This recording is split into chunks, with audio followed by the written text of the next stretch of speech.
Gracias a todas las personas que están firmando por el hospital y el pediatra servicio de urgencias en Torrent, así como las personas que están colaborando y, como no, por supuesto, muchísimas gracias a los comercios que también se han prestado voluntarios a recoger firmas. Bueno, y en segundo lugar, lo que Sumant per Torrent quiere aclarar es el motivo de por qué esta recogida de firmas. En una ciudad de 90.000 personas o 90.000 habitantes sea necesario un hospital, así como un servicio de urgencias, o sea, un servicio de pediatra en urgencias. El motivo principal es el siguiente, porque hay gente que cuando salimos a recoger firmas, poquitas pero las hay, pues nos recriminan de por qué salimos ahora a recoger firmas. Y, por ejemplo, nos ha hecho hace 4, 6 años, 8 años, cuando gobernaba el PSOE. Nosotros lo primero es que no vamos en contra de nadie, de ningún partido, somos un partido local totalmente independiente. El motivo es muy fácil y se lo explico a las personas y aprovecho para explicarlo desde aquí.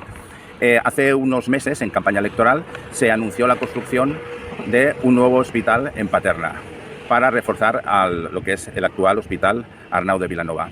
Recordemos que muy cerca está el Hospital de Manises y también está el Hospital de Llíria, que también está reforzando al Arnau de Vilanova. Ha habido cambio de gobierno, la Generalitat Valenciana ha paralizado esta decisión, están haciendo una auditoría entre el mes de agosto y septiembre, y ya estamos en octubre, para decidir si el lugar correcto de ese hospital es Paterna o tiene que hacerse en otro sitio.